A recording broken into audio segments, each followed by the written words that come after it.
Modern medicine कहती है कि germs are the primary cause of disease. प्राकृतिक चिकित्सा ये मानता है कि जहाँ गंदगी होगी वहाँ जर्म्स आ ही जाएंगे। जी जी। तो जहाँ गंदगी होगी वहाँ पर कीटाणु आएंगे। तो आपका इलाज कीटाणु पर होना चाहिए कि गंदगी पे होना चाहिए? बहुत बढ़िया, गंदगी पर होना चाहिए। तो गंदगी निकलेगी कैसे शरीर से? तो गंदगी निकालने के लिए, आंतों से गंदगी निकालने के लिए हम लोग एनिमा, कोलोन थेरेपी यूज करते हैं। अच्छा। तो एनिमा के माध्यम से हम जो है आंत को धो देते हैं। Enema is nothing but washing the intestines. जी जी। तो समय समय पे हमारे शरीर के अंगों को धोना ही है। नेति क्या है? नाक को धो देना है। कुंजल क्या है? पेट को धो देना है। कुंजल में उपयोग क्या करते हैं? नमक पानी उपयोग करते हैं। जी जी। नमक पानी के जितना एंटीबायोटिक कुछ हो ही नहीं सकता। जी। प्लस नमक इतना फायदेमंद है कि अगर कोई व्यक्ति पॉइजन भी खा ले ना, तो डॉक्टर सीधा राइस ट्यूब में सॉल्ट वाटर डाल करके उस पॉइजन को बाहर निकालते हैं, अगर आधे घंटे के अंदर पता चल गया तो।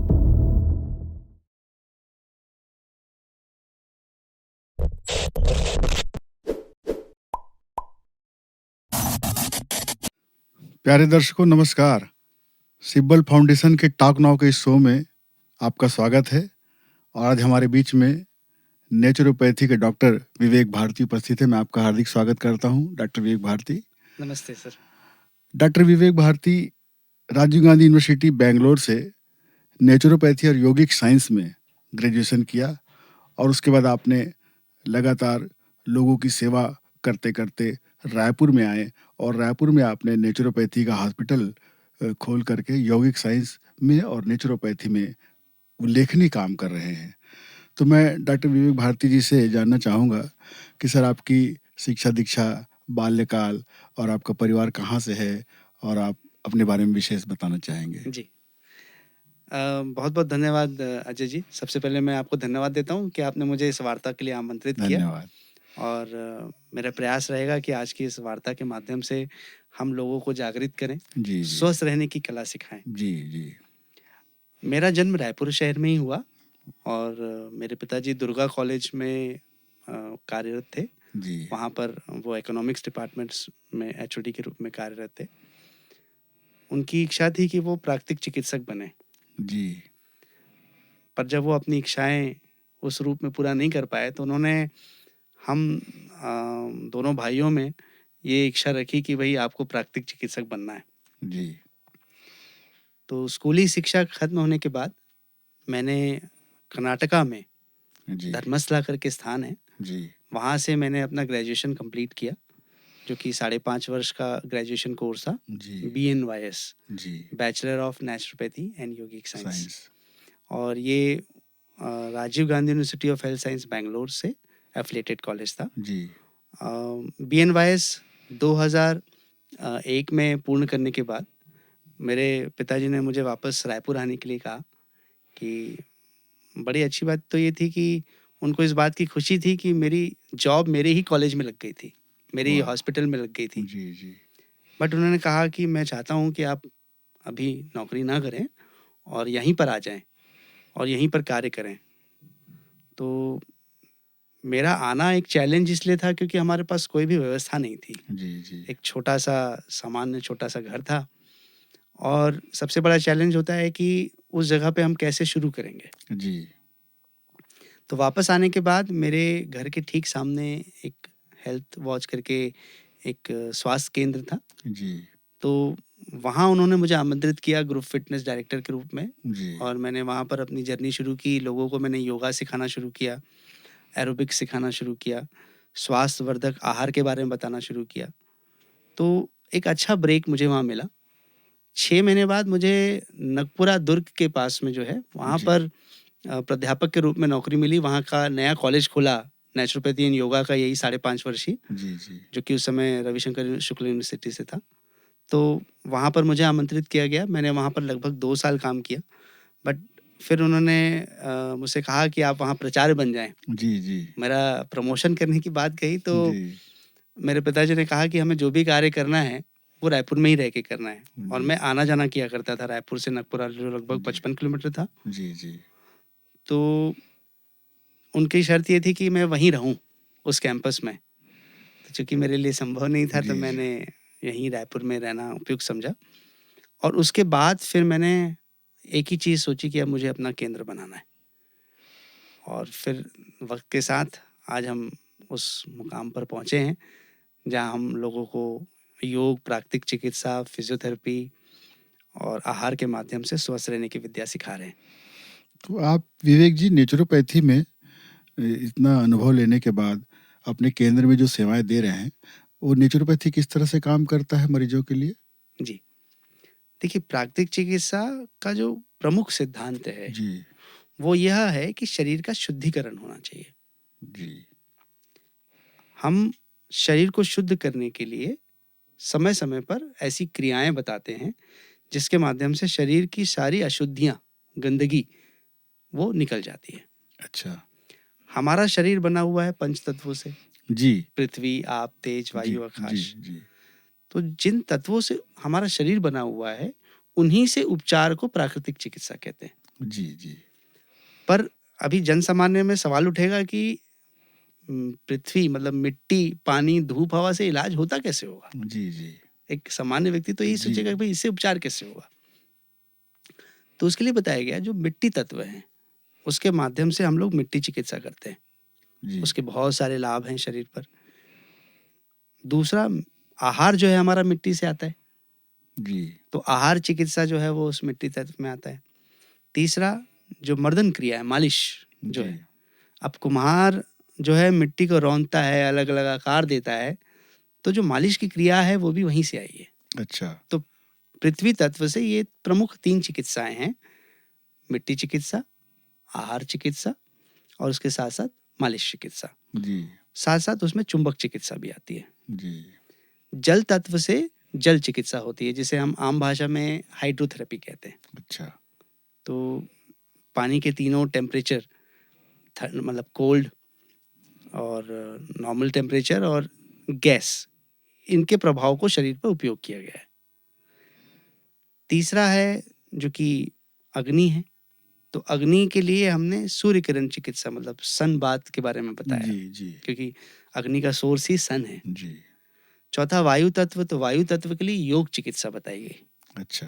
जिसके माध्यम से शरीर में हर जगह जो वायु तत्व है वो बैलेंस किया जा जी सके। जी और पांचवा है आकाश। आकाश का मतलब होता है स्पेस। जी तो जहां हमारे शरीर में खाली स्थान है वो स्पेस है, तो उसके लिए उपवास चिकित्सा बताई गई। अच्छा। तो ये पांचों तरीके से हम शरीर का शुद्धिकरण करते हैं। पंच महाभूतों की शक्ति से आप उपचार करते हैं, ये बेसिक जी। सिद्धांत है। आपके यहाँ रोगों को पहचानने का या डायग्नोस करने का कोई तरीका भी विकसित है? हाँ, जो मैं तरीका आपको बताऊंगा वो बहुत ही सरल है और कोई भी इससे बीमारी को पहचान कर सकता है। अच्छा। तो 3 शब्दों का फॉर्मूला है ये: जी माथा ठंडा, पेट नरम अच्छा। और पैर गरम। फिर से ये रिपीट अगर करता हूँ, 3 हैं तो व्यक्ति स्वस्थ है। व्यक्ति स्वस्थ है। माथा ठंडा मतलब वो कूल हेडेड है, अच्छा। रिलैक्स्ड है, मन शांत है। दूसरा, पेट नरम मतलब उसको कब्ज नहीं है, अच्छा। पाचन क्रिया अच्छी है। जी पेट तभी नरम रहेगा, नहीं तो जी पेट बहुत कड़ा रहेगा। जी जी तीसरा, पैर गरम, इसका अर्थ होता है कि शरीर का रक्त प्रवाह बहुत अच्छे से हो रहा है। अच्छा हो रहा है। आप इसके ठीक विपरीत बीमार आदमी को देखिए, माथा गरम। ये एक संपूर्ण स्वास्थ्य की का बेसिक नियम बताया बेसिक आपने। नियम है। लेकिन जैसे डायग्नोस करते हैं जी विवेक जी, शुगर हो गई, बीपी हो गया, हार्ट की प्रॉब्लम हो गई जी या स्किन की प्रॉब्लम हो गई, इसकी पहचान के लिए कोई आपके यहाँ तरीका है? जी, देखिए, शुगर और हार्ट की प्रॉब्लम तो उसके सिम्टम्स से कुछ टेस्ट किए जाते हैं, जी इन्वेस्टिगेशन टेक्निक्स हैं। जी जी अगर किसी व्यक्ति का blood sugar level, fasting blood sugar level 110 के ऊपर आ रहा है, जी तो उसी को ही मधुमेह की पहला चरण कहा ये गया। मॉडर्न मेडिसिन में हाँ, पैथोलॉजिकल रिपोर्ट तो है। जो इन्वेस्टिगेशन है उसी के माध्यम से ही हम पता कर सकते हैं। बट अगर हम आम भाषा में कहें तो 3 सिम्टम्स बताए गए हैं: जी ज़्यादा भूख लगना, ज़्यादा पेशाब लगना, और ज़्यादा पेशाब भी कब? रात में लगना। जी जी ज़्यादा भूख और ज़्यादा प्यास लगना, ये 3 ऐसे सिम्टम्स हैं जिसके माध्यम से हम ये पता कर सकते हैं कि व्यक्ति को मधुमेह है कि नहीं। देखिए, मैं आपको एक चीज़ बताना चाहूँगा कि सबसे अच्छा जो मॉडर्न चिकित्सा का सबसे बड़ा लाभ ये है, जी उसने हमें ये जानना सिखाया है कि कौन-सी बीमारी है। जी जी तो बीमारी जानने के बाद उपचार के तरीके अलग-अलग हैं। तो आप भी ये मानते हैं कि हमको मॉडर्न मेडिसिन से या मॉडर्न जो टेक्निक है चिकित्सा की जी। उसका लाभ लेकर के फिर उपचार के तरीके में इस तरफ हाँ, आया जा बिल्कुल, सकता है। बिल्कुल, वैसे किया जा सकता है। एक बात और है विवेक जी कि ऐसी आम धारणा बन रही है कि विश्वव्यापी एक धारणा बनाई गई है कि भारतीय भोजन शैली बहुत गरिष्ठ होता है और बहुत ही चर्बी युक्त होता है या कोलेस्ट्रॉल बढ़ाने वाला होता जी। है। तो प्राचीन काल से हमारी भारतीय भोजन शैली जो चली आ रही क्या वो दोषपूर्ण है? आप बताना चाहेंगे? नहीं, बिल्कुल भी नहीं दोषपूर्ण है।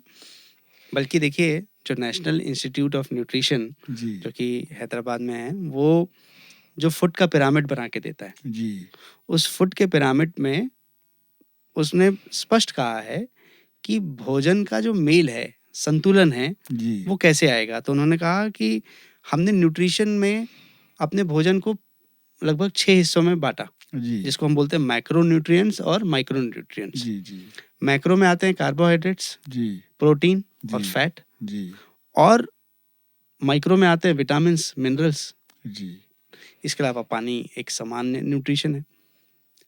तो एक भोजन को संतुलित भोजन तब कहा जाता है जब उसमें 45 से 55% तक कार्बोहाइड्रेट्स होता है।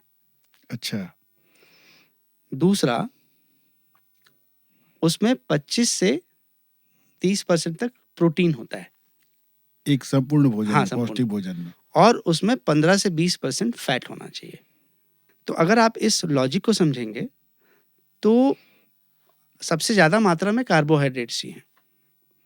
तो कार्बोहाइड्रेट्स क्यों हैं? क्योंकि हमारे 1 ग्राम कार्बोहाइड्रेट से 4 कैलोरी मिलती है। इन जी। शरीर में ना तीनों के अलग-अलग काम हैं। जी, जी, तो कार्बोहाइड्रेट का एक ही काम है कि वो ऊर्जा देगा। जी, शरीर में जो डे टू डे एक्टिविटीज़ के लिए एनर्जी चाहिए वो कार्बोहाइड्रेट देगा। जी, जी, तो अब अगर जो प्रोटीन है वो हमारे शरीर में healing, repair, maintenance, cell growth इसके लिए काम करता है। जी, इसका काम एनर्जी नहीं है, पर ये एनर्जी देता है। जी, 1 ग्राम प्रोटीन 4 कैलोरी देता है। वैसे ही फैट है। तो फैट का बेसिक फंक्शन क्या है? वो शरीर में प्रोटेक्शन का काम करता है। जी, अपने जितने जो पाचन तंत्र हैं, देखिए जी। भगवान ने जब संरचना की तो यहाँ पर तो हड्डी डाल दी, जी, हार्ट और लंग्स को तो सेव कर दिया, जी, बट पेट में जहाँ पर सारे डेलिकेट ऑर्गन्स थे वहाँ तो उन्होंने नहीं डाला। जी, उसके पीछे कारण था कि श्वसन के लिए हमें पेट का उपयोग करना पड़ता है। जी, जी, तो वहाँ पर उन्होंने फैट डाल दिया। तो फैट क्यों? ताकि कोई सपोज गिर जाए, कोई सडन पेट पे चोट मार दे तो अंदर के अंगों को नुकसान नहीं होगा, क्योंकि फैट शॉक ऑब्जर्वर का काम करेगा। जी, जी, फैट हमारी बॉडी के लिए सबसे ज़रूरी हीट मेंटेन करने के लिए, जी, और सबसे इम्पोर्टेंट बात, हमारे जितने ब्रेन सेल्स हैं उसमें फैट का उपयोग ज़्यादा होता है। तो भारतीय आहार में ये सब चीज़ें हैं। अच्छा, भारतीय आहार में सिर्फ ये नहीं बताया गया कि इतनी थाली में इतनी चीज़ें खाना है। जी, भारतीय आहार में ये भी कहा गया, एक सिद्धांत कहा गया कि जो एक बार खाता है वो योगी है, जो 2 बार खाता है वो भोगी है, जी, और जो 3 बार खाता है वो रोगी है। अच्छा, अब ये ऐसा सिद्धांत भारतीय लोगों ने क्यों दिया? तो उन्होंने इसलिए कहा कि शरीर को बार-बार भोजन नहीं देना चाहिए, और हम सबके जीन्स ऐसे हैं कि हमको अच्छे से भोजन को एक उचित अनुपात में खाने की आदत है। उससे कम में हमें नहीं चलता। जिसे हम आम भाषा में कहें तो भर पेट चाहिए। जी, जी, तो इसलिए भारतीय पद्धति में कहा गया कि पोषण को एक डिवाइडेड उसमें रखा गया। चपाती रखी गई, घी, ताकि पर्टिकुलरली उस व्हीट का डाइजेशन होने में हेल्प कर सके। जी, जी, फैट जितना, अब बहुत ज़्यादा फैट आप उपयोग करोगे तो ऑफ कोर्स वो शरीर के लिए नुकसानदायक है। तो एक संतुलित मात्रा में अगर सब्जी में फैट यूज़ किया जा रहा है तो वो शरीर के लिए नुकसानदायक नहीं है, क्योंकि वो हमारी आवश्यकता के लिए ज़रूरी है। तो इस तरह से भोजन को देखेंगे तो भोजन से नुकसान नहीं है, भारतीय भोजन से। जी, पर अगर यही भारतीय भोजन दिन में 5 बार किया जाए तो वो नुकसानदायक है। नुकसान है। तो अगर आप 2 बार संतुलित मात्रा में प्रोटीन, कार्बोहाइड्रेट, फैट लेते हैं तो बिल्कुल उपयुक्त है।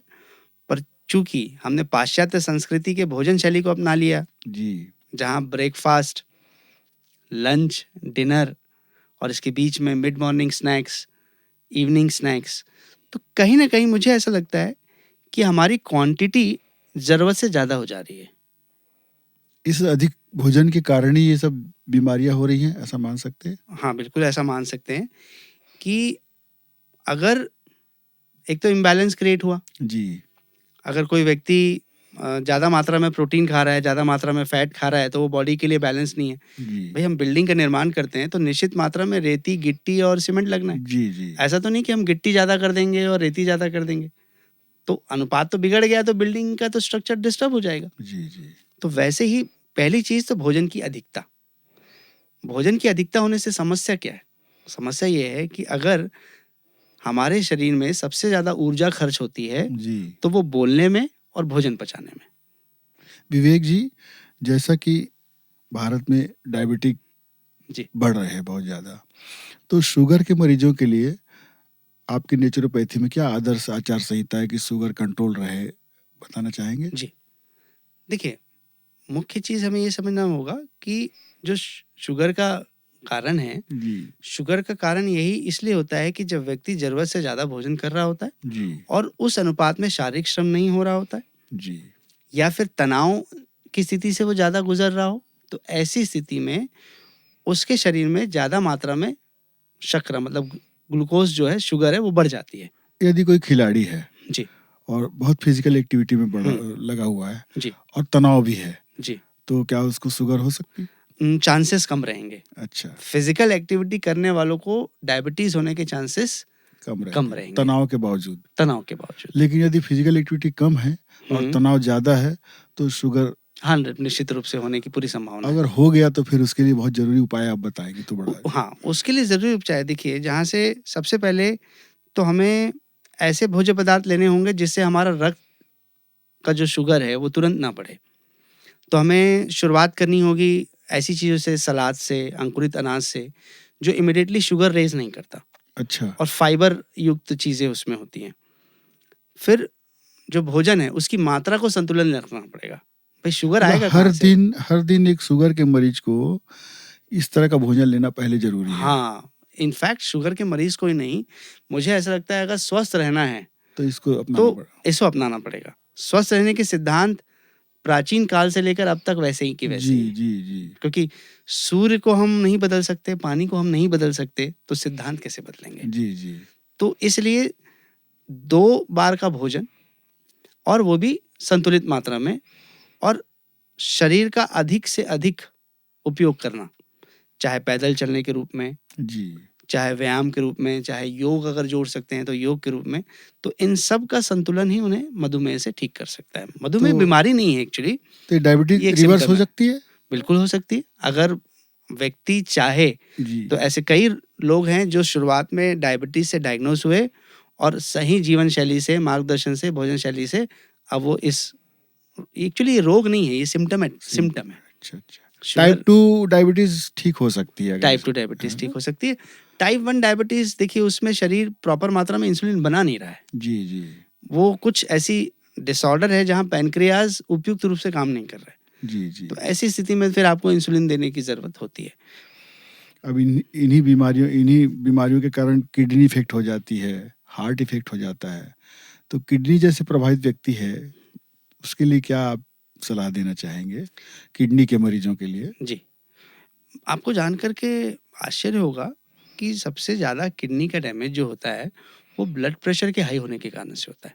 जी, शुगर और ब्लड प्रेशर के हाई होने के कारण से जी, किडनी का डैमेज होता है। अब आप बिल्कुल। पूछेंगे ऐसा क्यों हो रहा है? जी, उसके पीछे कारण है कि हर 1 मिनट में आपके शरीर में जितना खून है, उसका 20% हर जी। 1 मिनट में छन जाता है।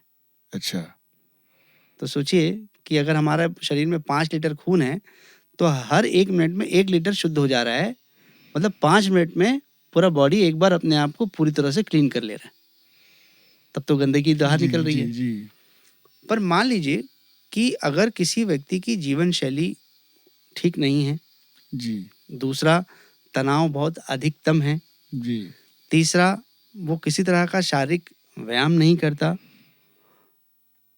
भोजन में नमक की मात्रा जो है वो ज़्यादा है, जी, तो ऐसी स्थिति में उसका ब्लड प्रेशर हो जाएगा हाई अच्छा, और ब्लड प्रेशर हाई हो जाने के बाद किडनी पे पड़ेगा लोड। जी जी या फिर जरूरत से ज़्यादा पानी पीने से भी किडनी पे लोड पड़ता है।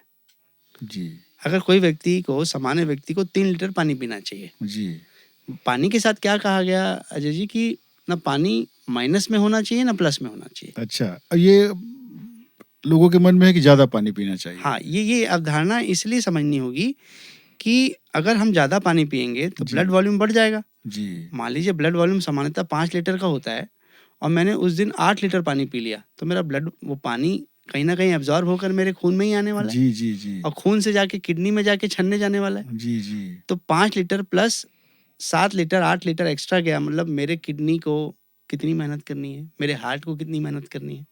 इसका क्या पैमाना है विवेक जी, कितना पानी लेना चाहिए एक व्यक्ति को? सिंपल सा पैमाना है। हमारे शरीर से गंदगी निकलने के लिए लगभग दिन भर में 1500 ml यूरिन निकलना चाहिए। अच्छा, लगभग 24 घंटे के चक्र में? हाँ, 24 घंटे के चक्र में 150 ml हमारी सांस प्रश्वास के साथ निकल जाता है। जी लगभग 250 से 300 ml हमारे मल के साथ पानी खिंचाता है। अच्छा तब तो उसमें नरमाहट आएगी, नहीं जी तो वो जी खड़ा हो जाएगा। जी तो 2 लीटर तो यूं ही खर्च हो गए। जी अब आया, हमारे शरीर से पानी उड़ता है, जैसे धूप से पानी उड़ता है ना, जी जैसे नदी से पानी उड़ रहा है धूप जी के कारण से, जी वैसे ही हमारे शरीर से पानी उड़ता है, जिसको बोलते हैं मेडिकल भाषा में इनसेंसिबल पर्सपिरेशन। जी तो ये भी हमारे शरीर से पानी खींच लेता है। तो अब उसके अलावा हम दिन भर में कितना स्वेट करते हैं। अब ठंड है तो कम हो जाएगा, गर्मी जी है तो ज़्यादा हो जाएगा। जी जी तो एक एवरेज ये देखा गया कि एक व्यक्ति के शरीर से लगभग 2.5 से 3 लीटर पानी का हास होता है। अच्छा तो उतना ही 2.5 से 3 लीटर जितना हास है उतना ही देना है। मान लीजिए सपोज लॉस ज़्यादा हो रहा है, हास जो है वो 4 लीटर का हो रहा है, तो 4 लीटर देना पड़ेगा। अच्छा अब वो 4 लीटर का लॉस कब होगा? या तो फिर वो यूरिन आउटपुट, बहुत ज़्यादा यूरिन आउटपुट करने से आप बार-बार यूरिन जाओगे, वो भी जी तो ठीक नहीं है। जी भाई, कोई व्यक्ति अगर हर 10, 15, 20 मिनट में यूरिन ही करने जा रहा है, तो वो काम कैसे करेगा? जी जी तो 3 लीटर आदर्श 3 है। लीटर एक आदर्श कहा गया। गर्मी में थोड़ा ज़्यादा हो सकता है, जी ठंड में कम हो सकता है, और जो लोग एसी में रहते हैं, जी उनके लिए और कम हो सकता है। ये बहुत महत्वपूर्ण बात है। अक्सर ज़्यादा पीना पानी अच्छा नहीं हो सकता। यस, लोड पड़ेगा। अच्छा विवेक जी, आज का जीवन जो है व्यक्ति का ज़्यादातर समय सोशल मीडिया और स्क्रीन टाइम में बीत रहा है। हर व्यक्ति अपने करियर में लगा हुआ है, तो उसके सामने लैपटॉप है, कंप्यूटर है, मोबाइल है, स्क्रीन में लगा हुआ है, तो आंखों पर जोर पड़ रहा है। जी। तो आंखों पर जोर आगे भी पड़ेगा, ऐसी संभावना है, क्योंकि जी। इनका उपयोग दिनों दिन बढ़ता ही जा रहा जी। है। तो नेत्र समाधान के लिए, नेत्र स्वस्थ रहें, इसके लिए क्या आपके यहाँ सलाह दी जाती है? जी, हम लोग नेत्र स्वस्थ करने के लिए 3 क्रियाएँ बताते हैं। अच्छा पहली क्रिया तो, जिस चीज़ का ज़्यादा उपयोग करेंगे तो वो कमज़ोर हो जाएगी। जी जी तो आँखें कमज़ोर हो रही हैं, मतलब आई मसल्स वीक हो रही हैं, जी तो हम बताते हैं आई एक्सरसाइजेस, जो घर जी पे बड़ी सरलता से किए जा सकते हैं। जी करना क्या है, आपको अपने आई बॉल्स को मूव करना है। कैसे? ऊपर देखना है, जी लेफ्ट देखना है, नीचे देखना है, मतलब एक क्लॉकवाइज या एंटी क्लॉकवाइज उसका पुतलियों को घुमाना है, पुतली। पुतलियों को घुमाना है। जी तो ऐसा करने से वहाँ की मांसपेशियाँ मजबूत होंगी। अच्छा वो भी एक सिस्टमेटिक ऑर्डर में, ऐसा नहीं कि बस ऐसा-ऐसा कर रहे हैं, ये एक्सरसाइज नहीं होगा, एक निश्चित क्रम में उसे करना पड़ेगा। तो जी आई एक्सरसाइज फ़ायदेमंद है। दूसरा जो क्रिया हमने बताई है, उसको हम लोग कहते हैं त्राटक क्रिया, जो जी कि ध्यान भी है। जी त्राटक जो है एक मोमबत्ती की लौ पर एकाग्रता के लिए प्रक्रिया बताई गई है, जिसके माध्यम से हम शॉर्ट साइटेडनेस, मायोपिया, उसको भी दूर कर सकते हैं। अच्छा मतलब अगर किसी व्यक्ति को ये बीमारी है मायोपिया की, शॉर्ट साइटेडनेस की, तो वो त्राटक के माध्यम से दूर कर सकता है। इतना पावरफुल प्रैक्टिस है वो, और खुद बड़े-बड़े जो ऑप्थेल्मोलॉजिस्ट हैं, वो उसकी सलाह भी देते हैं कि आप त्राटक सीखें, आई एक्सरसाइज सीखें। ये किस तरह का होता है, कुछ बता सकते हैं? हाँ, ये त्राटक करने के लिए हमें एक दीपक की या मोमबत्ती की लौ का उपयोग करना होता है। जी हम किसी भी ध्यानात्मक आसन में बैठ जाते हैं जी और हमारे आँखों के समकक्ष वो फ्लेम होता है। जी तो उसमें उसको गेज़ करना रहता है। उसके 3 स्टेजेस हैं बेसिकली, जी कि पहले गेजिंग, फिर डीप फोकसिंग, और जी फिर तीसरा है डीफोकसिंग। तो डीफोकसिंग में हम जो खुली आँखों से देखें, हम उसी को बंद आँखों से देखते हैं। अच्छा तो वो ध्यान भी होता है। जी तो आप जब एकाग्रता बढ़ाते हो, त्राटक की क्रिया एकाग्रता बढ़ाती है, जी आपकी आँखों की शक्ति बढ़ाती है, क्योंकि देखिए, मजबूत कौन बनता है? जो विपरीत परिस्थितियों से होकर गुज़रता है। जी तो यहाँ हमारी जो आँखें हैं, एक निश्चित दूरी से उसे कार्य करना पड़ रहा है। जी। तो उसकी स्ट्रेंथ उसके अनुरूप वो डेवलप हो रही है, क्योंकि वो प्रक्रिया ही वैसी बताई गई है योग में। अच्छा। ज़्यादा रोशनी शरीर के लिए नुकसानदायक है। जी। जैसे आँखों के लिए नुकसानदायक है, स्पेशली जब हम मोबाइल की रोशनी की बात करते हैं तो जी, वो जी। हमारे आँखों को कहीं न कहीं डैमेज करती है। जी। तो ऐसे में ये क्रिया हेल्पफुल है। तीसरी सबसे इम्पोर्टेंट क्रिया हम कर सकते हैं, वो है नेति की क्रिया। जल नेति करके एक क्रिया होती है, जी। जिसमें हम एक नाक से पानी डाल करके दूसरे नाक से निकालते हैं और जी। दोनों साइड से प्रैक्टिस करते हैं। तो जल नेति के अभ्यास से भी हमारे आँखों का जो शक्ति है, शुद्धिकरण है, वो होता है। तो जी। आँखों के लिए मेरे ख्याल से ये 3 प्रैक्टिसेस करना चाहिए। करना चाहिए। ऑप्टिक नर्व को जलनीति से लाभ मिलता है। जी, बिल्कुल। देखिए, जल नेति शुद्धिकरण है, तो कोई भी चीज़ जो शुद्धिकरण करेगी, जी। वो शरीर के लिए फ़ायदेमंद करेगी। हमारा शरीर में बीमारी का कारण जो नेचुरोपैथी में, जैसे आपने ये सवाल पूछा था कि हम लोग रोग का डायग्नोसिस कैसे करते हैं? जी। जी। तो सबसे मुख्य सिद्धांत ये है कि प्राकृतिक चिकित्सा का मूल सिद्धांत ये कहता है कि शरीर में गंदगी का इकट्ठा हो जाना ही रोग है, और उस गंदगी को निकाल फेंकना ही रोग से मुक्ति है। से मुक्ति है। इसको हम लोग कहते हैं unity of disease, unity of cure. जी। जी। अगर हम मॉडर्न मेडिसिन से बात करें तो मॉडर्न मेडिसिन कहती है कि germs are the primary cause of disease. प्राकृतिक चिकित्सा ये मानता है कि जहाँ गंदगी होगी वहाँ जर्म्स आ ही जाएंगे। जी। जी। हम तो देखें ना कि गंदा पानी होता है तो वहाँ पर कीटाणु आ जाते हैं, मच्छर आ जाते हैं, मक्खियाँ भिन बनाने लगती हैं। तो जहाँ गंदगी होगी वहाँ पर कीटाणु आएंगे। तो आपका इलाज कीटाणु पर होना चाहिए कि गंदगी पे होना चाहिए? बहुत बढ़िया। गंदगी पर होना चाहिए। तो गंदगी निकलेगी कैसे शरीर से? तो गंदगी निकालने के लिए, आंतों से गंदगी निकालने के लिए हम लोग एनिमा, कोलोन थेरेपी यूज करते हैं। अच्छा। तो एनिमा के माध्यम से हम जो है आंत को धो देते हैं। Enema is nothing but washing the intestines. जी। जी। बताइए, घर के बर्तन गंदे हो जाते हैं तो क्या करते हैं हम? उसको धो देते हैं। तो समय समय पे हमारे शरीर के अंगों को धोना ही है। नेति क्या है? नाक को धो देना है। अच्छा। कुंजल क्या है? पेट को धो देना है। कुंजल में उपयोग क्या करते हैं? नमक पानी उपयोग करते हैं। जी। जी। नमक पानी के जितना एंटीबायोटिक कुछ हो ही नहीं सकता। जी।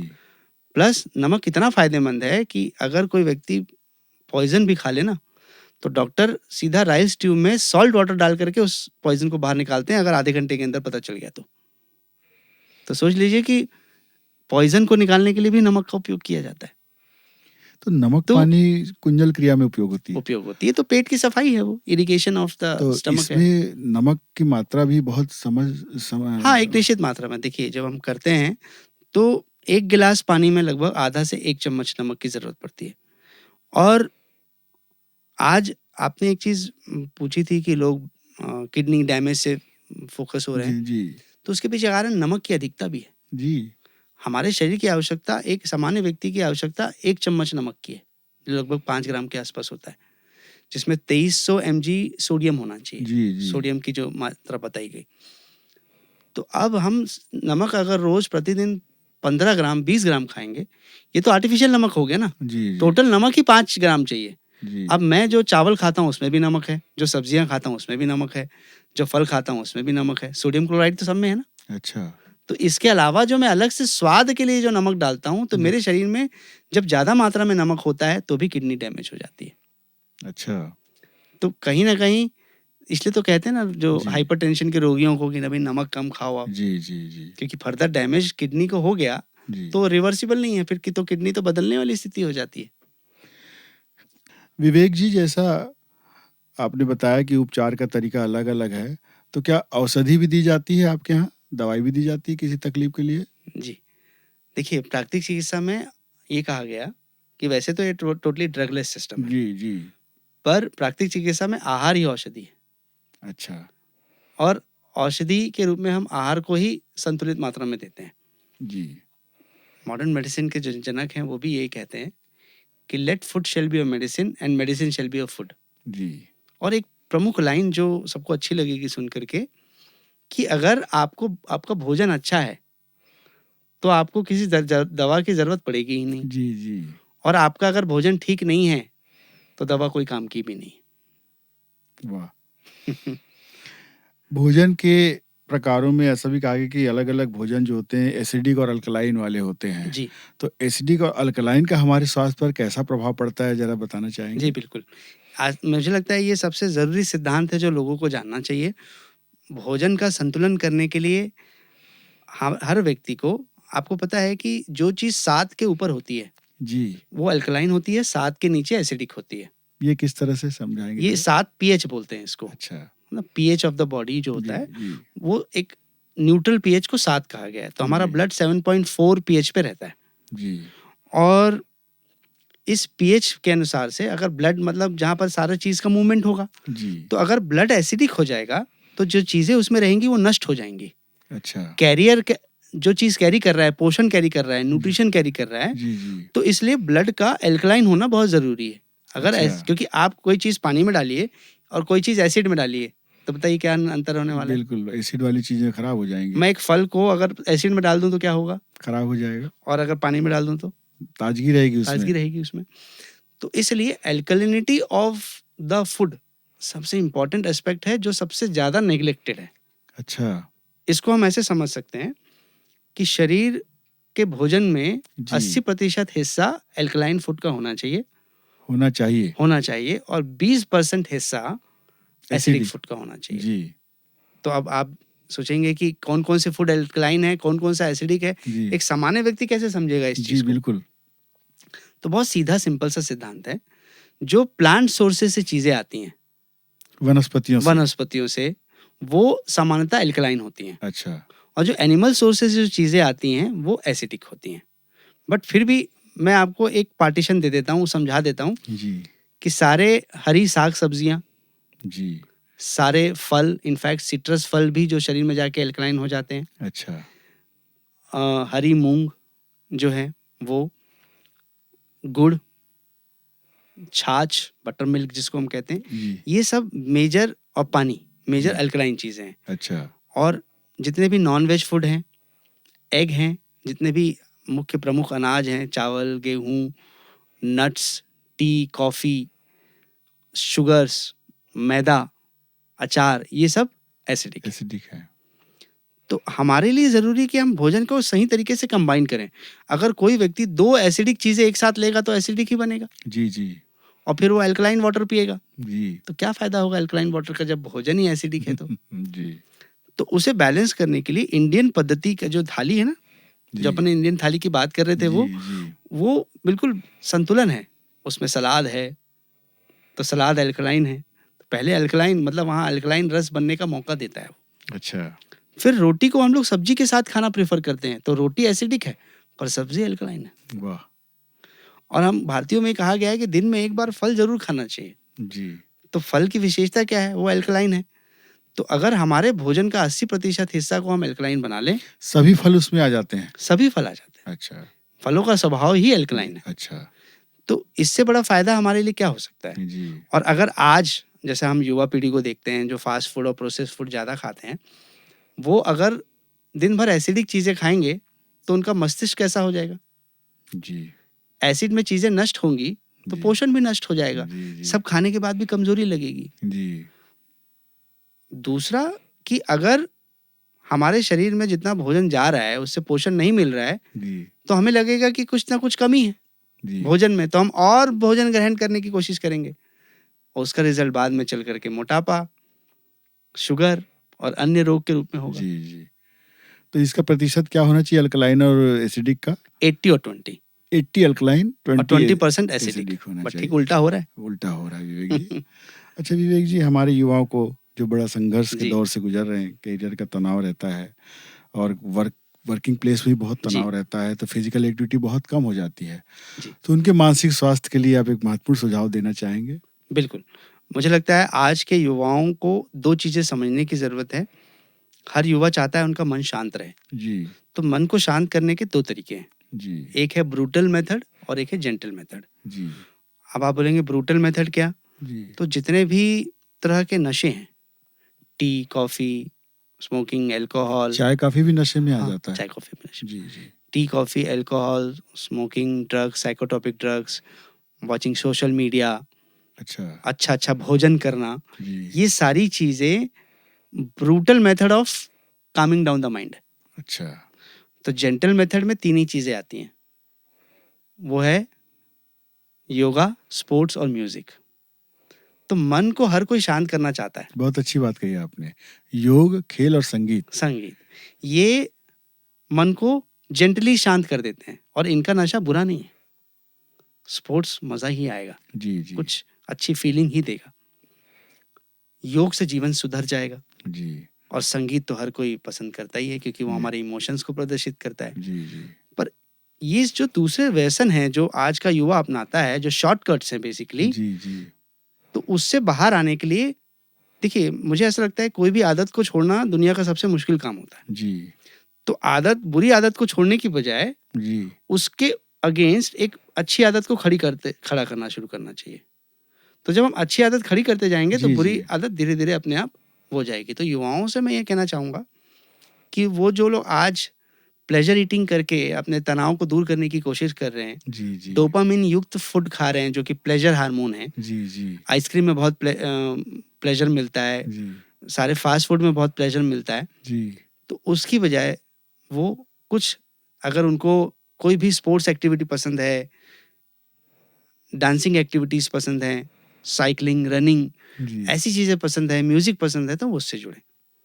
तो उससे जुड़ेंगे तो वो खुद समझेंगे कि धीरे-धीरे उनकी क्रिएटिविटी, उनकी वर्क एफिशिएंसी 4 गुना बेहतर हो चुकी है और वो जो पहले तनाव उनको लगता था, जी अब वो तनाव जैसा फ़ील ही नहीं होगा। देखिए तनाव तब होता है ना जब शरीर अंदर से पूरा दूषित होता है, जी जी गंदा होता है। हमारी आंतें सेकंड ब्रेन है। तो आंतें अगर गलत भोजन करने से आंतें खराब हो जाएगी, जी जी तो जैसा खाए अन्न वैसा हो जाए मन। तो शरीर का शुद्धिकरण करिए, नियमित जीवन शैली में सकारात्मक आदतों को अपनाइए। तो मुझे लगता है तनाव आपको क्या, दुनिया के हर आदमी को भी होता होगा, पर तनाव से लड़ने की क्षमता बढ़ाने के लिए अच्छी आदतें ही काम में आएंगी। विवेक जी, आपने जो महत्वपूर्ण सूत्र दिया है कि आंतें भी मस्तिष्क का दूसरा भाग है। जी, अगर पेट स्वस्थ है तो शरीर का अधिकांश भाग स्वस्थ स्वस्थ रहेगा। रहे। बहुत ही अच्छी जानकारियाँ आपने दी विवेक जी, और मैं आशा करता हूँ कि आपकी बातों से आम जनों को बहुत लाभ होगा, और अगर इस तरह की बातों का वो पालन करते हैं तो उन्हें औषधि से और बड़े मेडिकल खर्चे से बहुत बचत होगी। जी, आपका बहुत बहुत स्वागत। प्यारे दर्शकों, अपनी राय से हमें अवगत कराइएगा। आप सबका आभार। आपका नमस्ते। आभार।